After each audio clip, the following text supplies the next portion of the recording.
ओम नमः शिवाय। हर हर महादेव।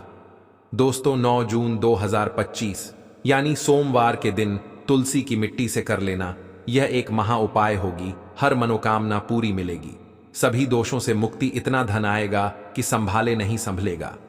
भगवान विष्णु और माता लक्ष्मी जी के आशीर्वाद से पूरे साल धन बरसता रहेगा। दोस्तों जैसा कि आप सभी लोग जानते हैं कि 9 जून को ज्येष्ठ महीने की चतुर्दशी तिथि पड़ रहा है, इसीलिए यह दिन बहुत ही खास है।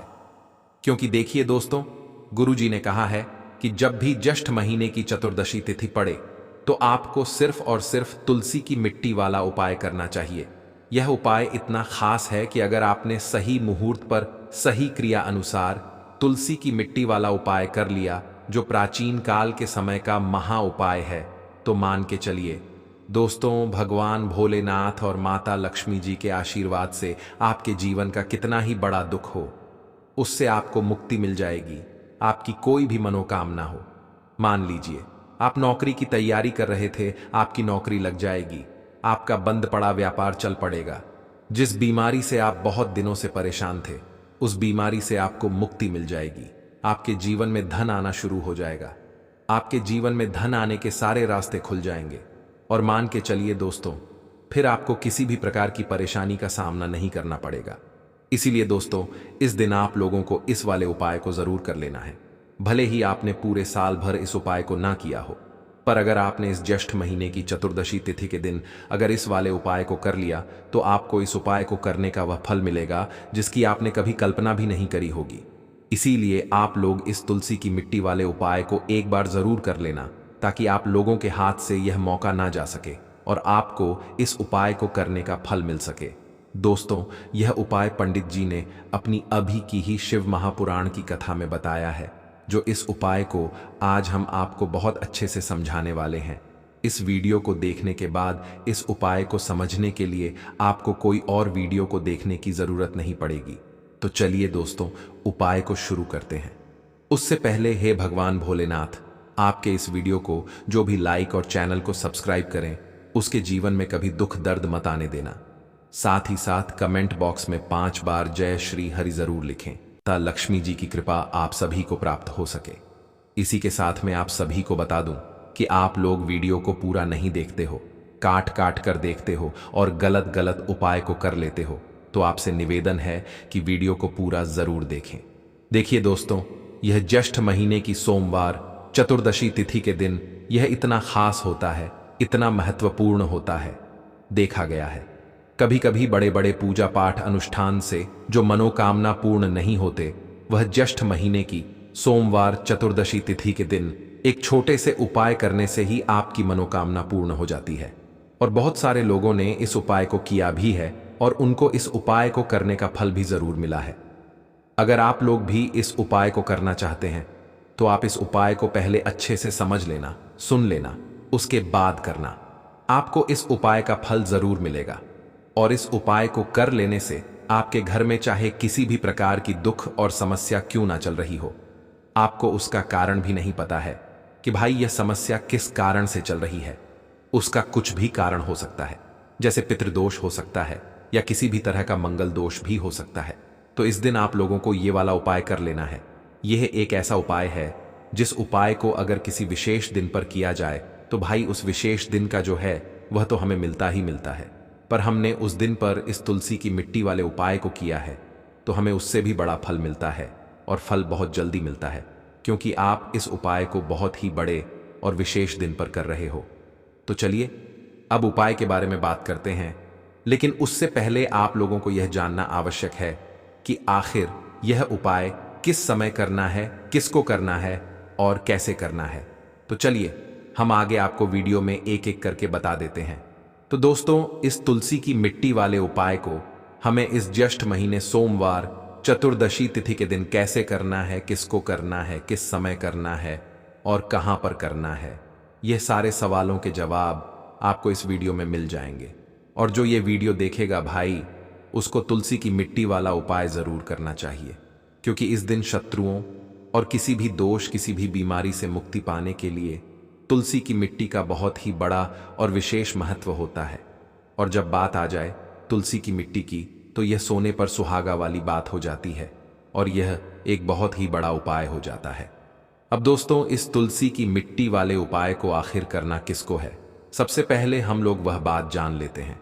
तो देखो, घर की जो बड़ी माताएं बहनें होती हैं, उन माताओं बहनों में से कोई भी एक बड़ी माता बहन इस वाले उपाय को कर सकती है।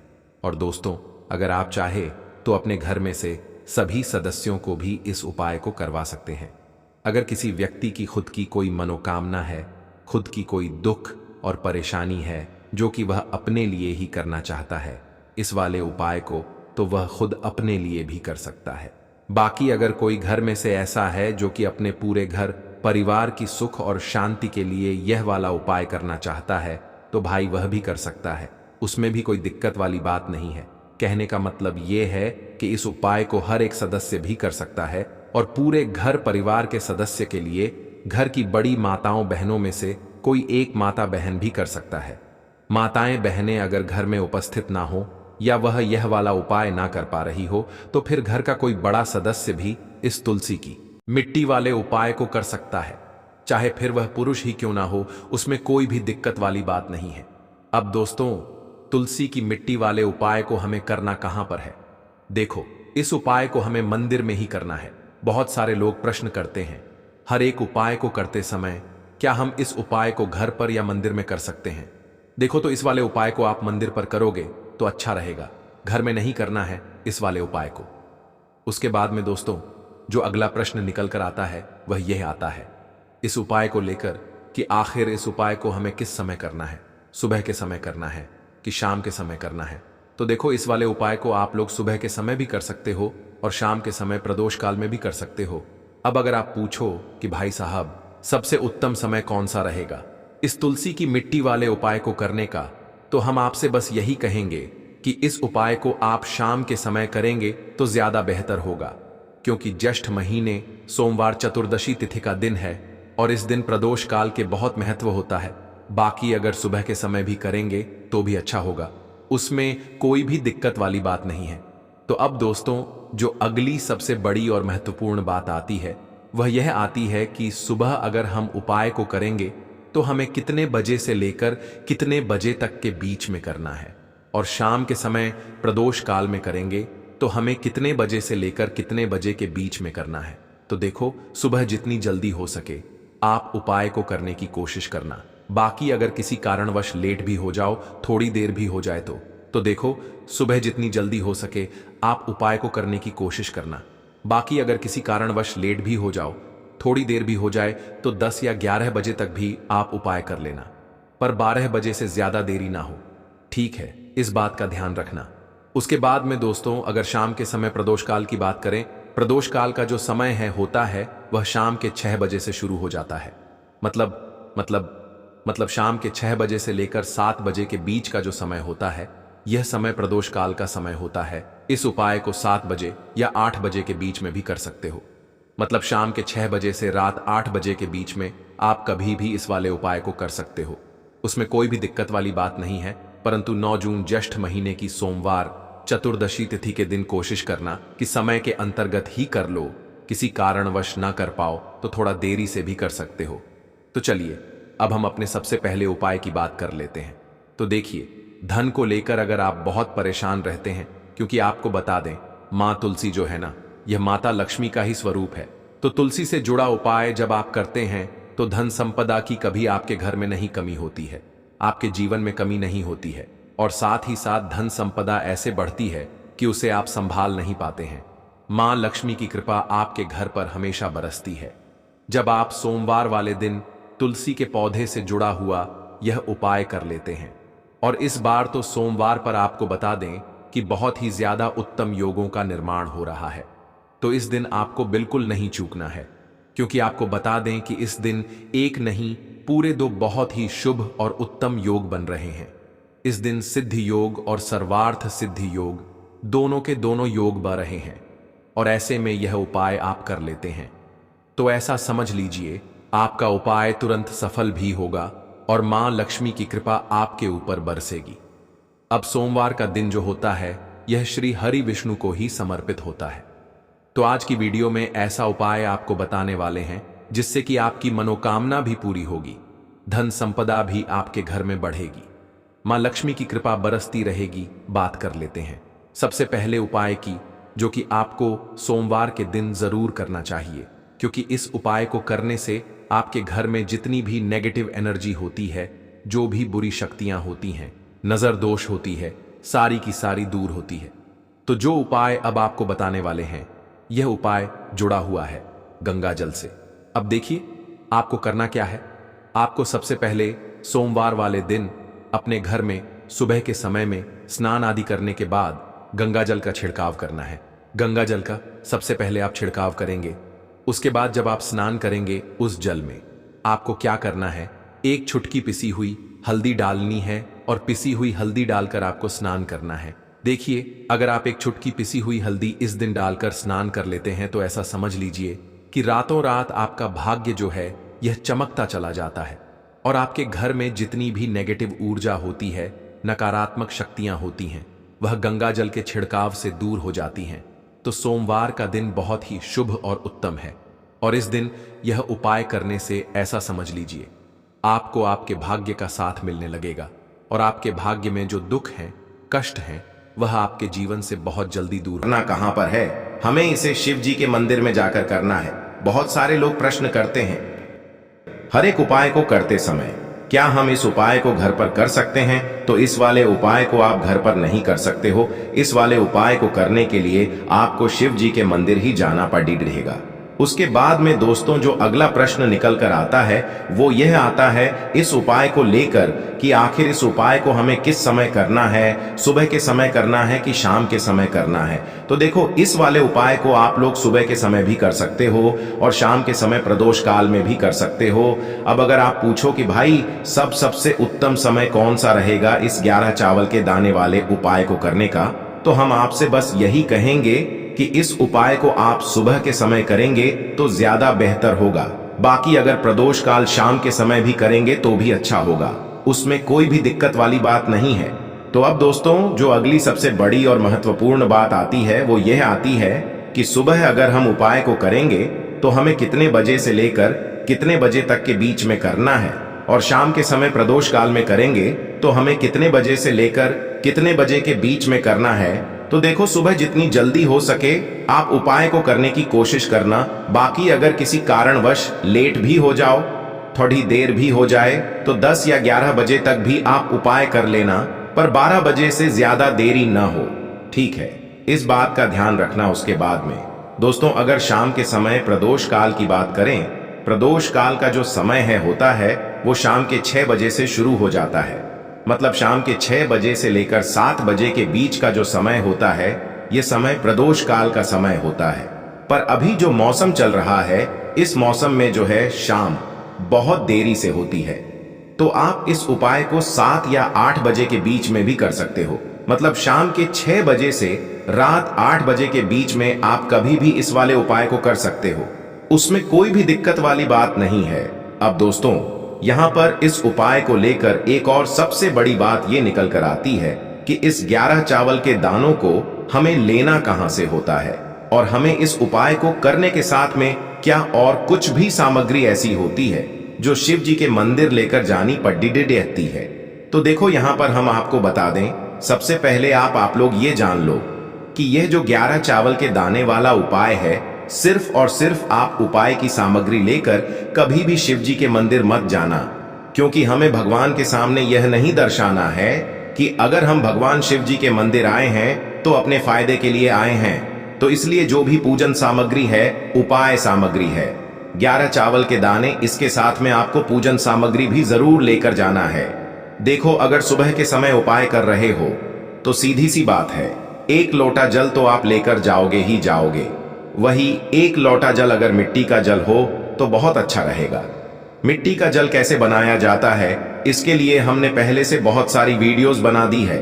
आपके पास इस दिन एक आखिरी मौका रहेगा मिट्टी का जल शिव जी पर चढ़ाने का और उपाय को करने का। बहुत बड़ा आपको इस दिन फल मिलेगा।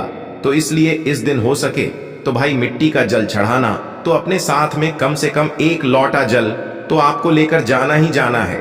अगर मिट्टी का जल नहीं है तो घर का जल भी आप इस्तेमाल कर सकते हो। इसके अलावा जो भी पूजन सामग्री है, देखो 11 चावल के दाने ये अलग आपके रहेंगे और जो आपकी पूजन सामग्री रहेगी वो अलग रहेगी। पूजन सामग्री में आप जो भी चीज लेकर जाना चाहे वो लेकर जा सकते हैं, उसमें कोई भी दिक्कत वाली बात नहीं है।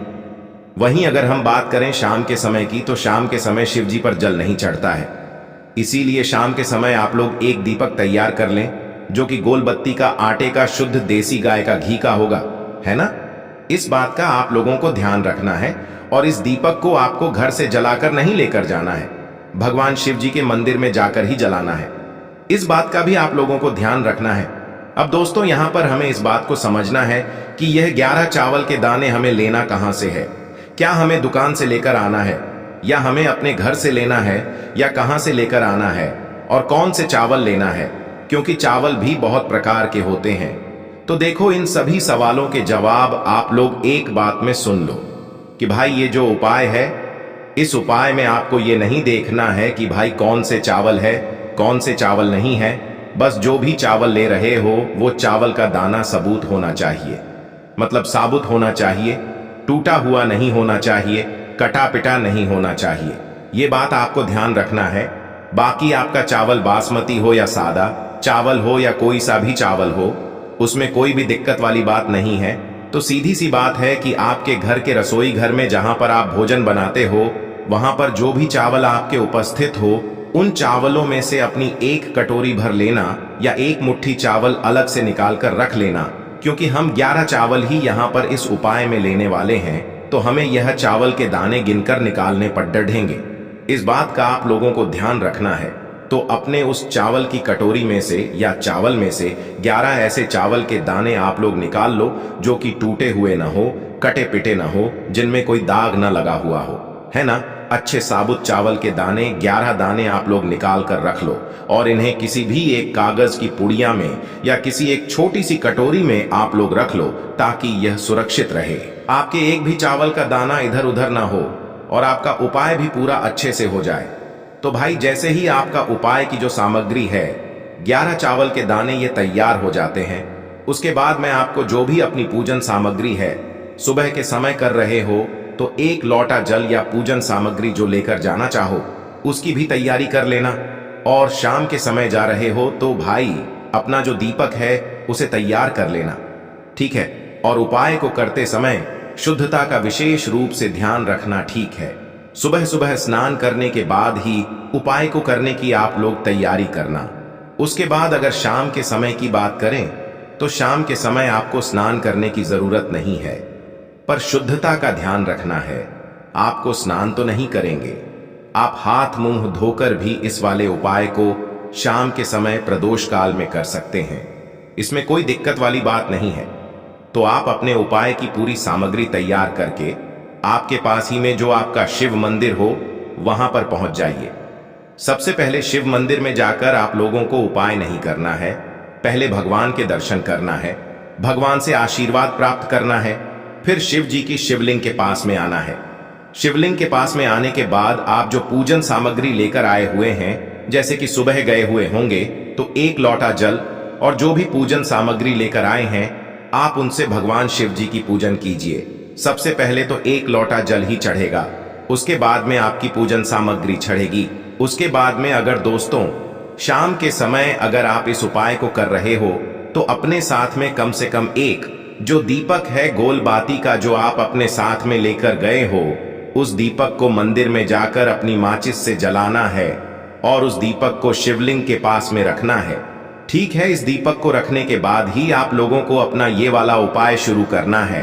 और दीपक को ज्यादा पास में मत रखना, वैसे भी गर्मी पड़ रही है, भगवान शिव जी को आंच नहीं लगनी चाहिए, है ना। तो भाई जैसे ही आपकी पूजा अर्चना हो जाती है, आप भगवान शिव जी को प्रसन्न कर लेते हैं, उसके बाद में शिवलिंग के पास ही में आप कहीं पर बैठ जाइए, सामने या आसपास जिस जगह पर आपको बैठना हो वहां पर बैठ जाइए और अपने वह 11 चावल के दाने अपने सामने निकाल कर रख लीजिए, क्योंकि अब यहाँ पर उपाय को यहाँ पर करने की आपको तैयारी करना है। और इस तरीके से जब आप उपाय करेंगे, पूजन सामग्री करने के बाद, पूजन अर्चना करने के बाद, तो आपको उपाय का फल बहुत जल्दी और बहुत बढ़ा होकर मिलेगा। तो अपने 11 चावल के दाने अपने सामने निकाल कर रख लेना और यह जो उपाय है यह आपकी सीधे हाथ की हथेली से होगा, इसलिए इस बात का भी विशेष रूप से ध्यान रखना है। तो सीधे हाथ की हथेली का प्रयोग करके ही आप लोग अपना इस वाले उपाय को करना। पर अपने सामने जो भी आपकी कागज की पुड्डियां है उसको खोल कर रख लो, या कटोरी है तो भाई उसे अपने सामने रख लो और अपने वह 11 चावल के दाने निकाल लो, ठीक है। उसके बाद में दोस्तों अब आपको क्या करना है कि शिवलिंग आपके सामने होगी, तो आपने वह 11 चावल के दाने एक एक करके आपको शिव जी के शिवलिंग के ऊपर चढ़ाना है। कहां पर चढ़ाना है? शिवलिंग के ऊपर चढ़ाना है, और कहीं पर भी नहीं चढ़ाना है। आपको अपने हथेली से तो शिवलिंग के ऊपर चढ़ना है, भले ही फिर वो अपने आप जलाधारी पर गिर जाए या मतलब वहीं पर गिर जाए, उसमें कोई दिक्कत वाली बात नहीं है, पर आप चढ़ाओ शिवलिंग के ऊपर ही। तो आपको क्या करना है, अपना पहला चावल का दाना उठाना है, श्री शिवाय नमस्तुभ्यम बोलना है और शिवलिंग पर चढ़ा देना है। इसी तरीके से दूसरा चावल का दाना उठा है, शिवलिंग पर चढ़ाना है और मंत्र बोल देना है, और फिर तीसरा चावल का दाना उठाना है, श्री शिवाय नमस्तुभ्यम बोलना है और चढ़ा देना है। इसी प्रकार से आपको पूरे 11 चावल के दाने एक एक करके शिव जी के शिवलिंग के ऊपर चढ़ाना है और भगवान से प्रार्थना करते जाना है। मतलब प्रार्थना तो आपको आखिरी में करना है, पर हर एक चावल के दाने को चढ़ाते समय श्री शिवाय नमस्तुभ्यम जरूर बोलना है। उसके बाद ही में यह चावल का दाना शिवलिंग के ऊपर आपको चढ़ाना है। जैसे ही आपके 11 चावल के दाने शिवलिंग के ऊपर चार जाते हैं, तो भाई उसके बाद में आपको क्या करना है, भगवान से अपनी मनोकामना बोलना है। मनोकामना भी कब बोलना है? जब आपका 11 चावल का दाना आपके सीधे हाथ की हथेली में हो और आप उसे चढ़ाने के लिए जा रहे हो। श्री शिवाय नमस्तुभ्यम बोलकर उस आखिरी चावल के दाने को शिवलिंग के ऊपर चढ़ा देना और भगवान से फिर अपनी वह मनोकामना बोल देना, जिस मनोकामना के लिए आप लोग अपना यह वाला उपाय कर रहे हो। जिस भी दुख और परेशानी के लिए आप लोग अपना यह वाला उपाय कर रहे हो, उसके बाद में जैसे ही आप अपनी मनोकामना बोल देते हो, आपका यह वाला उपाय पूरा हो जाता है। पर दोस्तों, उपाय को करने के बाद आप लोगों को 2 मिनट भगवान शिव जी के मंत्र का जाप जरूर करना है, और मंत्र का जाप करने के बाद भगवान से एक और बार प्रार्थना करना है अपनी मनोकामना के लिए, या अपनी जो भी दुख और परेशानी है उसके लिए। इसके बाद में आप लोग भगवान को देखकर, भगवान से प्रार्थना करके, उनसे आशीर्वाद लेकर वहां से उठ सकते हैं और अपने घर पर जा सकते हैं। बस दोस्तों, यहां पर यह वाला उपाय पूरा हो जाता है। इस तरीके से जो भी व्यक्ति छोटी छोटी चीजों का ध्यान रखते हुए इस 11 चावल के दाने वाले उपाय को करेगा, निश्चित सी बात है उसे उसकी मनोकामना जल्द ही पूर्ण होगी, और जो भी दुख और परेशानी है वो भी बहुत ही जल्दी दूर होंगे। और दोस्तों, अगर आपको हमारी ये वीडियो पसंद आई हो तो हमारे इस वीडियो को लाइक और चैनल को सब्सक्राइब जरूर करें।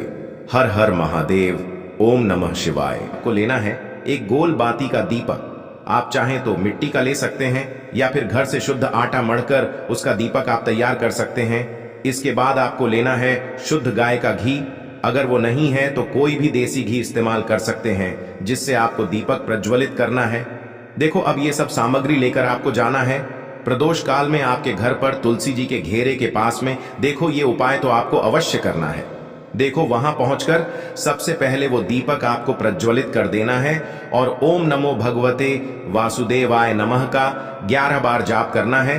उसके बाद आपको अपने सीधे हाथ में थोड़ी हल्दी लेकर उस दीपक में अपना नाम और गोत्र बोलते हुए डाल देना है। उसके बाद माता लक्ष्मी से आपको प्रार्थना करना है कि हे महालक्ष्मी, हमारी सभी दुख तकलीफों को दूर करो। हे महादेव, हमारे सब दुख कष्टों को खत्म करो। इस भावना से आपको ये उपाय करना है। चलिए अब बात कर लेते हैं दूसरे उपाय की। दोस्तों, आप सभी जानते हैं कि सोमवार का दिन समर्पित होता है भगवान महादेव को, यानी कि भगवान पार्वती को सोमवार का दिन समर्पित होता है। और जब भी हम शिवलिंग के ऊपर कोई भी उपाय करते हैं तो इससे हमें एक साथ भगवान महादेव की और पार्वती की कृपा प्राप्त हो जाती है।